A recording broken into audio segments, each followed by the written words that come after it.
Hello दोस्तों, जय हिंद, नमस्कार। मैं रमेश यादव आप सभी का स्वागत करता हूं study with Ramesh Yadav YouTube channel पर।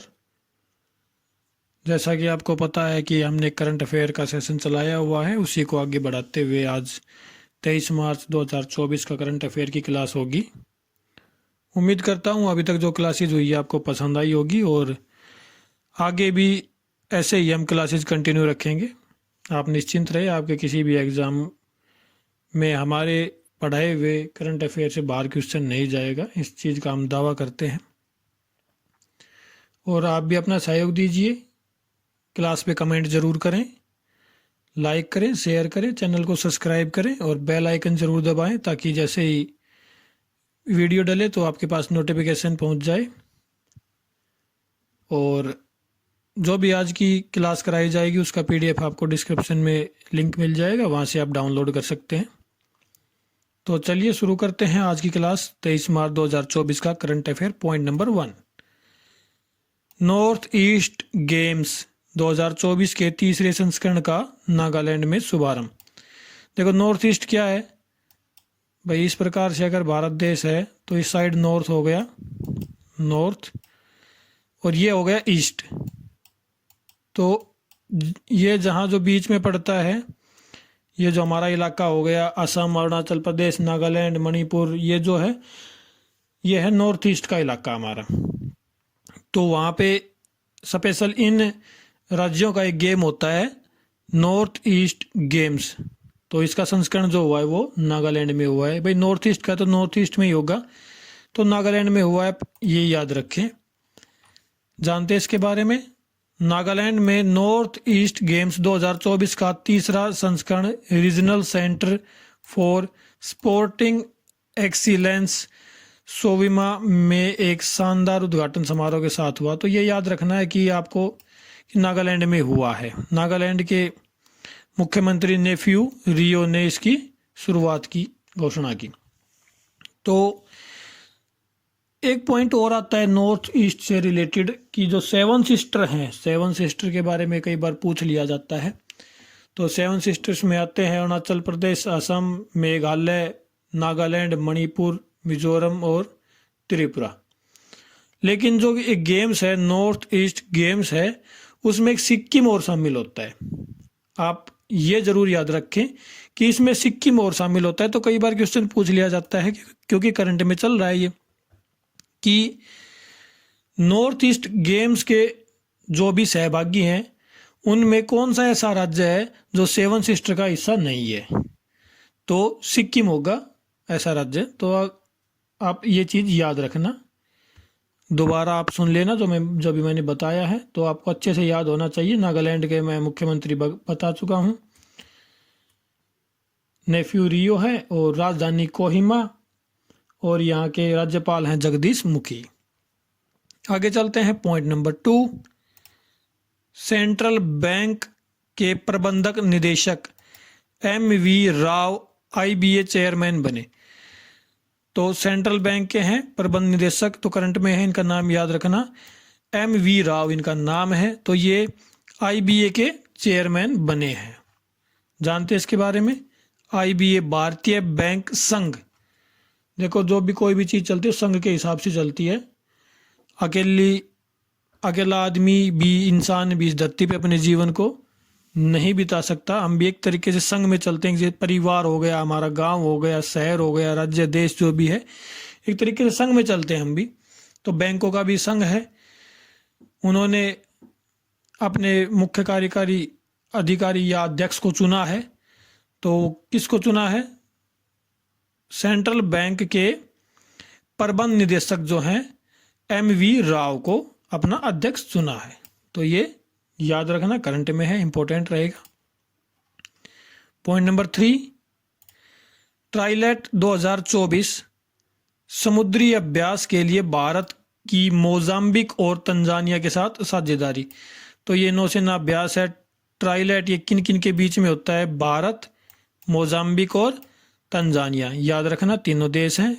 ट्राई आ गए ना, ट्राई का मतलब 3 होता है। जानते हैं इसके बारे में। भारतीय नौसेना 21 से 29 मार्च 2024 तक निर्धारित संयुक्त समुद्री अभ्यास, भारत मोजाम्बिक तंजानिया त्रिपक्षीय अभ्यास ट्राइलेट 2024 के दूसरे संस्करण में भाग लेने के लिए पूरी तरह तैयार है। तो आपको सिर्फ ये याद रखना है कि किन किन देशों के बीच होता है। तो मोजाम्बिक, तंजानिया और भारत के बीच होता है। मोजाम्बिक एक दक्षिणी अफ्रीकी, भाई अफ्रीका जो महाद्वीप है उसमें दक्षिण में है और हिंद महासागर से लगता हुआ देश है मोजाम्बिक। मापुटो यहाँ की राजधानी है और राष्ट्रपति हैं आर्मांदो गेबुजा। तो इतना इम्पोर्टेंट होगा नहीं राष्ट्रपति तो लेकिन मोजाम्बिक की आपको राजधानी याद रखनी चाहिए, मापुटो यहाँ की राजधानी है। और तंजानिया की अगर बात करें तो तंजानिया भी मोजाम्बिक के साथ ही लगता हुआ देश है, बिल्कुल इनकी सीमाएं मिली हुई है। तंजानिया की राजधानी डोडोमा है।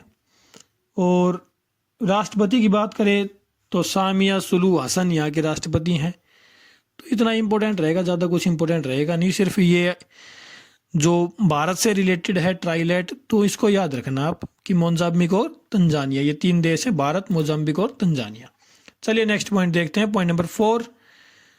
मुस्तफ़ा सुलेमान माइक्रोसॉफ्ट के एआई डिवीज़न के प्रमुख के रूप में नियुक्त। एआई क्या होते हैं? Artificial intelligence. आर्टिफिशियल इंटेलिजेंस के डिवीज़न के प्रमुख बने हैं मुस्तफ़ा सुलेमान। इम्पोर्टेंट रहेगा, जानते हैं इनके बारे में। माइक्रोसॉफ्ट ने ब्रिटिश एआई अग्रणी मुस्तफ़ा सुलेमान को अपने एआई प्रभाग का प्रमुख नियुक्त किया है। गूगल के डीप माइंड के सह संस्थापक, डीप माइंड गूगल का क्या है? एआई है, आर्टिफिशियल इंटेलिजेंस है गूगल का डीप माइंड। तो उनमें सह संस्थापक थे सुलेमान। अब सीधे माइक्रोसॉफ्ट के सीईओ सत्या नडेला को रिपोर्ट करेंगे। तो माइक्रोसॉफ्ट के सीईओ कौन है? सत्या नडेला है। माइक्रोसॉफ्ट के मालिक कौन है, ओनर कौन है, आप कमेंट करके बताएं। जो अभी हाल ही में भारत में आए थे और एक डोली चाय वाला है, उनके टपरी पे उन्होंने चाय भी पी थी, करंट में बहुत चला था ये। तो आप कमेंट करके बताएं कौन थे, अगर नहीं पता तो भी कमेंट करें, मैं कमेंट में उसका आंसर दे दूंगा। तो इम्पोर्टेंट रहेगा, इसको भी याद रखना। मुस्तफ़ा सुलेमान बने हैं माइक्रोसॉफ्ट एआई के प्रमुख। चलिए आगे चलते हैं, पॉइंट नंबर 5।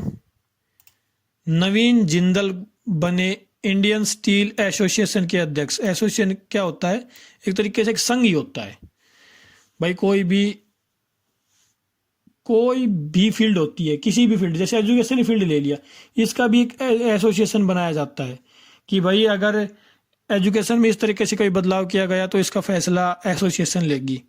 आप समझ गए होंगे एसोसिएशन होती क्या है। तो स्टील की जो एसोसिएशन है भारत में, इंडियन स्टील की, तो उसके अध्यक्ष बने हैं नवीन जिंदल। चलिए जानते हैं इनके बारे में। जिंदल स्टील एंड पावर के अध्यक्ष नवीन जिंदल को शीर्ष समिति द्वारा सर्वसम्मति से इंडियन स्टील एसोसिएशन का अध्यक्ष चुना गया है, जो आईएसए की शासी निकाय है। मतलब आईएसए जो है इंडियन स्टील एसोसिएशन की एक निकाय है। उन्होंने गुरुवार को, ये इतना इंपॉर्टेंट होगा नहीं, आपको याद नहीं रखना, सिर्फ इतना याद रखना कि नवीन जिंदल बने हैं इंडियन स्टील एसोसिएशन के अध्यक्ष, सिर्फ इतना याद रखना है। और एक जिंदल के नाम से याद आ गया, सावित्री जिंदल जो है, सावित्री जिंदल भारत की सबसे अमीर महिला है। आप याद रखना, एग्जाम में आ भी चुका है और आगे भी आ सकता है। सावित्री जिंदल भारत की सबसे अमीर महिला है। चलिए नेक्स्ट चलते हैं, पॉइंट नंबर 6। न्यूजीलैंड ने डिस्पोजेबल ई सिगरेट और वेप्स, और नहीं आएगा, या आएगा यहाँ पे, या वेप्स पर प्रतिबंध लगाया। देखो ई सिगरेट आपको पता है भाई, उसमें या तो बैटरी डलती है या इलेक्ट्रिसिटी से चलता है। ई का मतलब होता है इलेक्ट्रिसिटी, इलेक्ट्रिसिटी से ये सिगरेट चलती है। तो उस पर प्रतिबंध लगाया है न्यूजीलैंड ने। न्यूजीलैंड ने एक बार धूम्रपान पे प्रतिबंध लगाया था, लेकिन उसको खारिज कर दिया गया है। जानते हैं इसके बारे में। न्यूजीलैंड सरकार ने डिस्पोजेबल ई सिगरेट या वेप्स पर प्रतिबंध लगाने की घोषणा की है। यह कदम देश द्वारा उस कानून को निरस्त करने के 1 महीने से भी कम समय बाद उठाया गया है, जिसका उद्देश्य तंबाकू धूम्रपान को चरणबद्ध तरीके से समाप्त करना था। तो एक बार तो इन्होंने बिल्कुल बंद कर दिया था धूम्रपान, लेकिन दोबारा से उस कानून को वापस ले लिया गया है और अब ई सिगरेट को प्रतिबंधित कर दिया गया है न्यूजीलैंड में। एक बहुत ही छोटा सा देश है न्यूजीलैंड, ऑस्ट्रेलिया के पास द्वीपीय देश है, 2 बड़े द्वीप हैं उनके, उनमें बसा हुआ है। और जनसंख्या की अगर बात करें तो बहुत ही छोटा देश, लगभग 40 लाख के समथिंग जनसंख्या है यहाँ की। लेकिन यहाँ की क्रिकेट टीम बहुत ही अच्छी है, बहुत ही तगड़ी क्रिकेट टीम है। और बता देता हूँ, न्यूजीलैंड और ऑस्ट्रेलिया में जो भी लोग रह रहे हैं, ये वही लोग हैं जो इंग्लैंड से गए थे, यहाँ पे इन लोगों ने कब्जा किया था और कुछ लोग वहीं पे छूट गए थे। तो ये वही लोग हैं। आपको पता होगा न्यूजीलैंड में इंग्लिश चलती है, ऑस्ट्रेलिया में भी इंग्लिश चलती है। और मैं पहले भी एक बार वीडियो में बताया था कि जहाँ पे भी क्रिकेट बहुत वैल्यू रखता हो, जहाँ पे क्रिकेट बहुत ज़्यादा वैल्यू रखता हो, तो ये समझ लेना कि वहाँ पे अंग्रेज़ों का कभी न कभी राज रहा है, इंग्लैंड का राज रहा है कभी न कभी। तो ऑस्ट्रेलिया और न्यूजीलैंड भी ऐसे ही देश हैं। जैसे भारत भी, आपको पता ही होगा कि आईपीएल शुरू हो गया है, कल मैच था। तो भारत में भी क्रिकेट को बहुत वैल्यू दी जाती है। तो न्यूजीलैंड एक छोटा सा देश है, लगभग 40 लाख यहाँ की जनसंख्या है। राजधानी की बात करें तो वेलिंगटन यहाँ की राजधानी है और प्रधानमंत्री जैसिंडा अर्डन यहाँ के प्रधानमंत्री। चलिए आगे चलते हैं। पॉइंट नंबर 7, इसरो ने किया पुनः प्रयोज्य प्रक्षेपण यान स्वायत्त लैंडिंग मिशन के तहत सफल परीक्षण। देखो, ये पुनः प्रयोज्य प्रक्षेपण यान है, मतलब दोबारा से यूज किया जाने वाला। भाई इसको दोबारा यूज कर सकते हैं हम। स्वायत्त लैंडिंग, स्वायत्त मतलब होता है अपने आप, ऑटोमेटिक लैंडिंग मिशन के तहत सफल परीक्षण किया है। भाई इस यान को हेलीकॉप्टर के द्वारा ऊपर ले जाया गया, लगभग 4.5-5 किलोमीटर के समथिंग इसको ऊपर लेके जाया गया और वहाँ से इसको छोड़ दिया। तो इसने अपने आप लैंडिंग की है। स्वायत्त का मतलब होता है ऑटोमेटिक, अपने आप। तो इसका सफल परीक्षण किया है इसरो ने। इसमें कोई भी मतलब मनुष्य नहीं है कि भाई ये कोई मैनुअली इसको चला रहा है, नहीं, ये ऑटोमेटिक है फुल्ली। तो इसका परीक्षण किया है इसरो ने। जानते हैं इसके बारे में।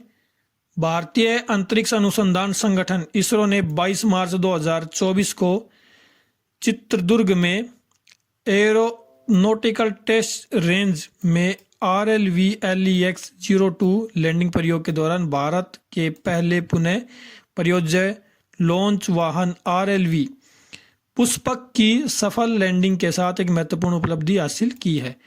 इसका नाम क्या है? पुष्पक है, सिर्फ इतना याद रखना है। भाई इसरो ने जिस यान का परीक्षण किया है उसका नाम क्या है? पुष्पक नाम है। सिर्फ इसमें से यही पॉइंट याद करना है। तो इसरो थोड़ा करंट में है, थोड़ा इसरो के बारे में हमें याद कर लेंगे कि भाई मुख्यालय कहाँ है? बेंगलुरु में है और एस सोमनाथ इसके प्रमुख हैं इसरो के। और इसरो से जो भी रिलेटेड होगा हम धीरे धीरे बताते चलेंगे। मुख्यालय कहाँ है? बेंगलुरु में मुख्यालय है। तो ये चीज़ें चलती रहेंगी। चलिए नेक्स्ट पॉइंट देखते हैं। पॉइंट नंबर 8, हैती में फंसे भारतीयों को निकालने ऑपरेशन इंद्रावती शुरू। निकालने के लिए, यहाँ पे के लिए कर लेना।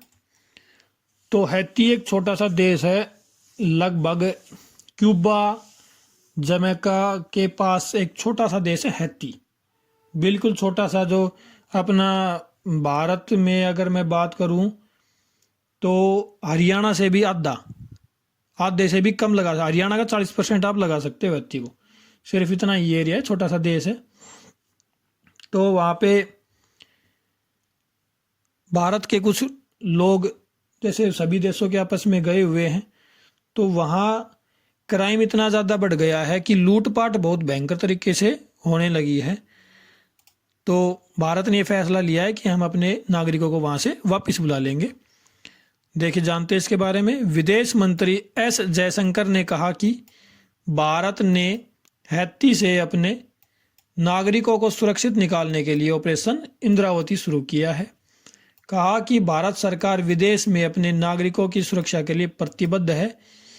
यह कदम भारत के उस बयान के कुछ दिनों बाद उठाया गया जिसमें कहा गया था कि वह हैती में बिगड़ते कानून व्यवस्था के मद्देनज़र अपने नागरिकों को निकाल रहा है। तो कानून व्यवस्था वहाँ पे बिल्कुल जीरो है।